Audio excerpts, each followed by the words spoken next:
In the misty dawn along the Douro River, I awoke from what should have been my watery grave, gasping for air as fishermen hauled my broken body ashore alive, but forever changed by the betrayal of those I called family. The chill of the water still clung to my skin like a shroud, and every breath felt like fire in my lungs. But in that moment, as the first rays of sun pierced the fog over Porto's ancient hills, I knew I wasn't done yet. This is my true story. The one I've carried like a scar across my soul. Told straight from my own lips as Inês Almeida, the ash-blonde woman from this old Portuguese city who learned that revenge isn't just a dish served cold, it's a vintage aged in the depths of pain and poured out when the time is right. Let me take you back to where it all began. Because to understand how I rose from that river, you need to know the life I had before the fall. I grew up in the heart of Porto's Ribeira district, where the cobblestone streets twist like vines around colorful tiled houses, and the air always carries the sweet, earthy tang of port wine fermenting in the cellars across the river, in Vila Nova de Gaia. My family wasn't rich in the flashy way, no private jets or summer homes in the Algarve, but we had roots deep in the soil of the Douro Valley, tending vineyards that had produced some of the finest ports for generations.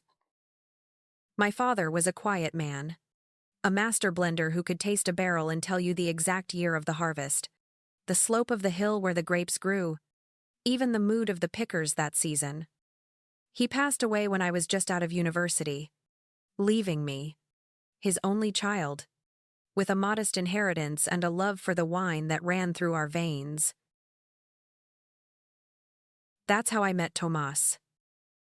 He was from the Almeida family, one of the big names in the port trade, with an empire that stretched from the steep terraced vineyards upriver to export deals in London and New York. Tomás was charming in that effortless European way, tall, with dark hair that curled just so, and eyes that sparkled like tawny port under candlelight. We crossed paths at a tasting event in the old Stock Exchange Palace, the Palacio de Bolsa, where the elite of Porto's wine world gathered to sip and schmooze. He approached me with a glass in hand, saying something clever about how my ash-blonde hair reminded him of the pale Fino sherries from Spain, but that I had the depth of a true Douro vintage. I laughed, flattered, and before long, we were inseparable. He courted me with drives along the winding roads of the valley, picnics under olive trees, and promises of a future where we'd blend our family's legacies into something unbreakable. To a lifetime together. Cheers.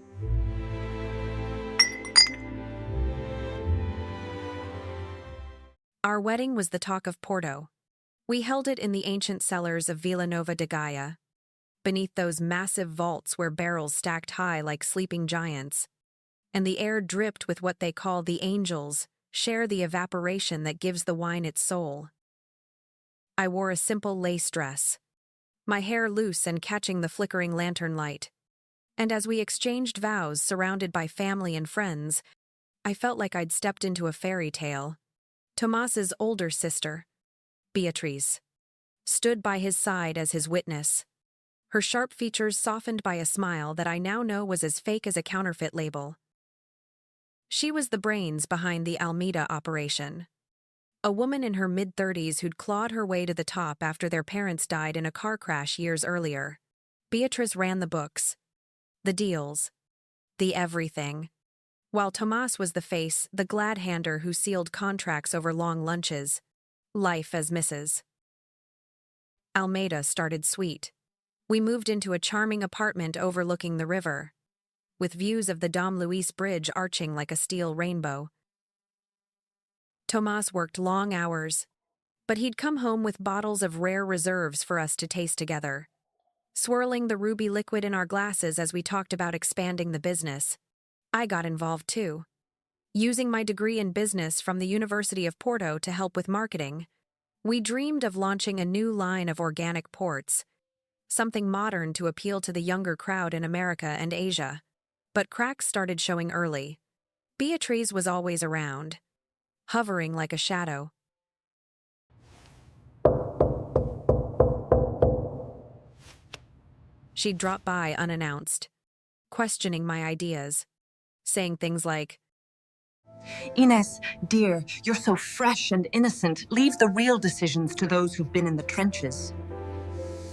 Tomas would laugh it off, but I saw the way he deferred to her, how their whispers in the corner of the office felt like plots excluding me. Then came the night that shattered everything. It was a warm evening in late spring, the kind where the sun lingers long over the Atlantic horizon. Tomas suggested a drive along the N222, that famous winding road through the Douro Valley they call the world's most beautiful drive. We'd done it before, but this time he insisted on taking his vintage sports car, a sleek red convertible he'd restored himself. "Let's celebrate," he said, handing me a flute of chilled vinho verde as we set off. "The family's about to close a huge deal, millions in exports." I remember the wind whipping my hair as we sped along those curves, the river glinting far below like a silver thread. We stopped at a viewpoint, and he pulled me close, kissing me under the stars. But something felt off, his hands were tense, his laugh forced. As we headed back, the car started acting strange. The brakes squealed at first, then softened, like stepping on a sponge. "Tomas." "Slow down!" I yelled, my heart pounding as the speedometer climbed.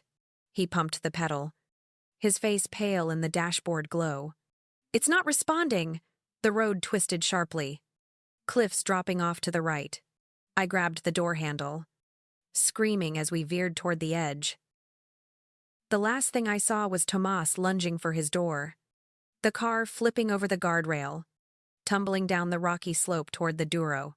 Pain exploded everywhere, my body slamming against metal, glass shattering like brittle ice. Then, the cold rush of water swallowing me whole. I don't know how long I was under. They say the river's currents are merciless. But that night, they spared me. Fishermen from a nearby village spotted the wreckage at dawn, their boats cutting through the mist. They pulled me out, my spine fractured in 2 places, ribs cracked, lungs filled with water. I was airlifted to a hospital in Porto, where doctors fought to save me. Tomas? He walked away with bruises and a story, a tragic accident. Mechanical failure. The police investigated. But the Almeida name carried weight: donations to local charities, connections in high places. It was ruled an unfortunate mishap, brakes worn from the hilly terrain. But as I lay in that hospital bed, tubes snaking into my arms, I pieced it together. Visitors came. Beatriz first, her eyes dry as she patted my hand. "Poor Inês. We'll take care of everything. You focus on healing." Then the lawyers. Almeida family retainers. With papers to sign. They explained how. As Tomas's widow, I had a share in the company. But given my fragile state, it was best to transfer control to Beatriz temporarily. I signed in a haze of painkillers, not realizing it was permanent. They stripped me bare, my inheritance folded into theirs. My voice silenced. Whispers reached me. Tomas had been seen with Beatriz planning it all. A loosened brake line. His escape timed perfectly. It wasn't about love. It was about control. I was the outsider, the threat to their sibling dynasty. Recovery was hell. Months in that sterile room. Then rehab, where every step felt like walking on knives. My ash-blonde hair grew dull, my body a map of scars. But rage kept me going, a slow-burning fire hotter than any Douro summer. When I could walk again, albeit with a limp, I vanished. No goodbyes. Just a one-way ticket to Switzerland, to a discreet clinic in the Alps, where the wealthy mend in secret. There, under snow-capped peaks, I rebuilt myself. Physical therapy by day, plotting by night. I hired private investigators, discreet types who dug into the Almeida ledgers. Turns out, their empire was rotten, tax evasion dating back decades, falsified export records, even contaminated shipments hushed up with bribes. From Switzerland, I moved to Bordeaux, France, blending into the wine world's underbelly. I apprenticed in shadowy libraries, learning how to spot forgeries, how to introduce subtle contaminants like that yeast that turns wine sour. I changed my look, cut my hair short, dyed it a deep crimson, adopted a faint French accent to mask my Portuguese lilt. 2 years passed like that, a ghost honing her craft. I watched from afar as the Almeidas thrived, Beatrice expanding into new markets, toasting to their resilience at galas. Then, I returned to Porto, incognito, renting a small flat in the hills above the city. I started small, anonymous tips to auction houses about suspect vintages. A few barrels in their cellars tainted with just enough Brettanomyces to ruin the batch without trace. Whispers spread quality issues, financial audits looming. Beatrice blamed suppliers. Tomas's memory invoked like a shield. But I escalated. Forged documents leaked to tax authorities, proving evasion worth millions. The empire creaked. The climax came at the annual harvest feast. Held at the family quinta, a sprawling estate with vineyards rolling down to the river. It was autumn. Leaves turning gold. Air thick with the crush of grapes. I slipped in disguised as a caterer, my heart thumping like a drum. The guests, wine critics, buyers. Locals gathered under twinkling lights.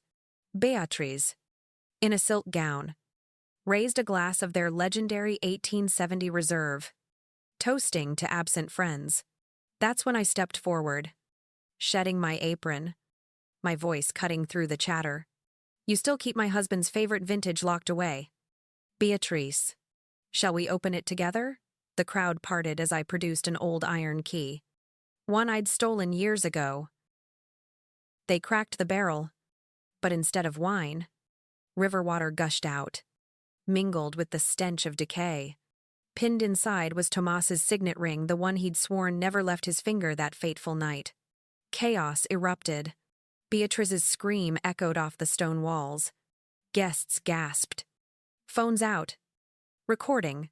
I leaned in close. In Portugal, we say the river always returns what belongs to it. Tonight, the Douro collects its debt. By morning, the authorities swarmed. The Almeida name in ruins, arrests for fraud. Murder investigations reopened. Beatrice fled to Spain, but extradition caught her. The family scattered to prisons and exile. And me? I vanished again. This time, with crates of the true 1870. Sipping it in hidden spots across Europe. My life reclaimed on my own terms. Under skies that no longer rained betrayal.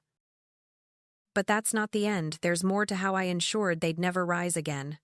The final twists that sealed their fate forever. But wait. I said that's not the end. And I meant it, because after that harvest feast exploded into scandal, with Beatrice's face twisting in horror as the river water spilled secrets across the quinta's stone floors, I didn't just walk away into the sunset with my stolen crates of vintage port. No. The real victory came in the shadows that followed. The meticulous threads I wove to ensure the Almeida name stayed buried deeper than any forgotten barrel in those ancient cellars. You see, while the police sirens wailed and the headlines screamed about fraud and foul play in Porto's wine elite, I was already 3 steps ahead, slipping across borders like mist over the Douro, turning my survival into a fortress they could never breach again. Let me paint the picture of those frantic days right after the feast. The morning light filtered through the grapevines as I drove away in a rented van. The crates jostling softly in the back. Each bottle a trophy of their downfall. I'd parked it discreetly down a dirt path, loaded under cover of night before the chaos hit. My heart raced not from fear, but from the thrill of it all. The way Beatrice had clutched her throat, gasping as investigators swarmed. Her empire crumbling like overripe fruit. But I knew she wouldn't go down without a fight.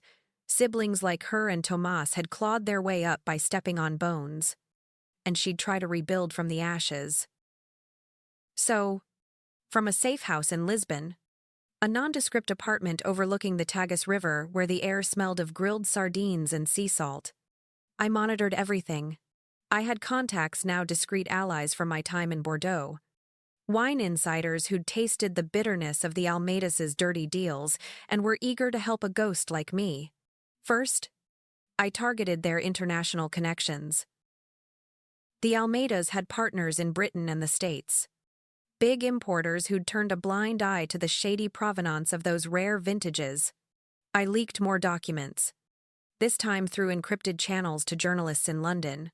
Picture me hunched over a laptop in that dim room, the screen's glow reflecting off my crimson-dyed hair. As I uploaded scans of ledgers showing how they'd smuggled undervalued shipments through customs, dodging tariffs that could fund a small army.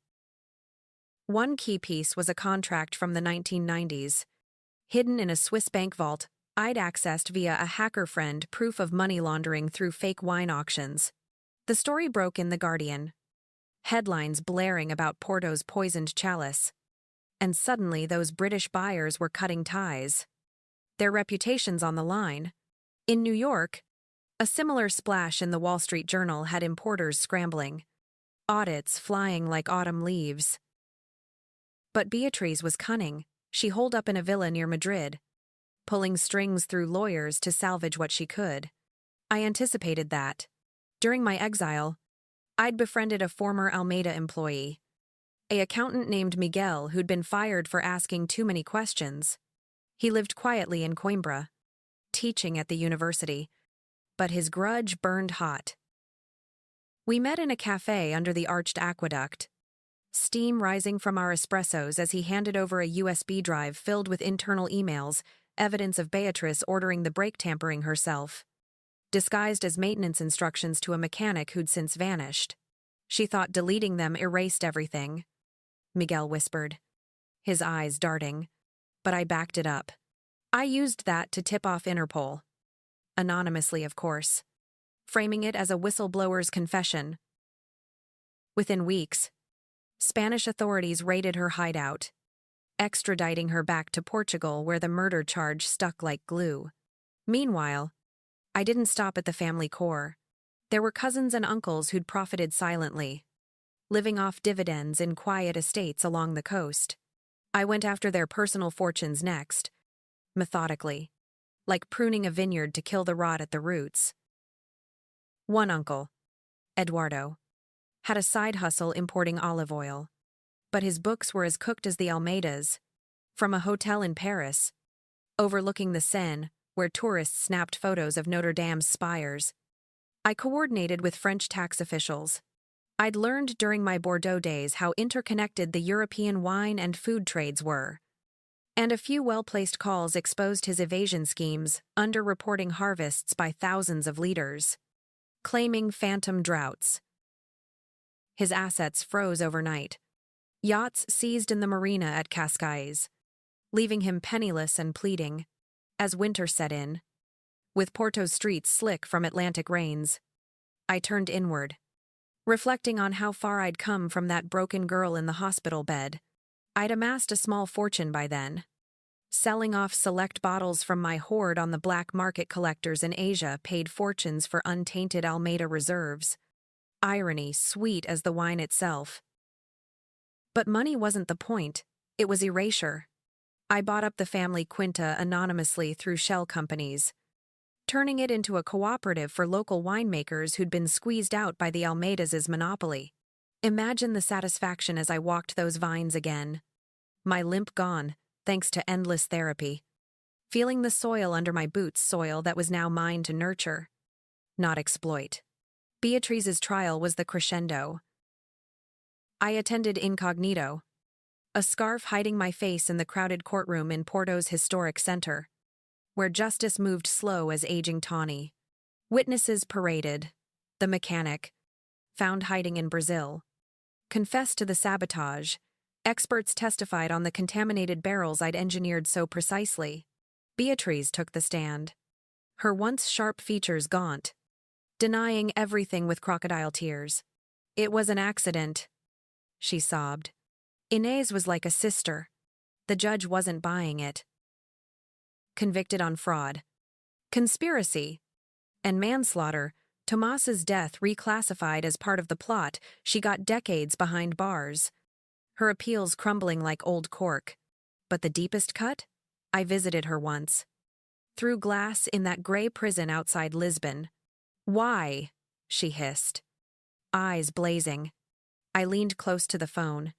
"Because the river doesn't forget, Beatrice. And neither do I." Walking out into the sunlight.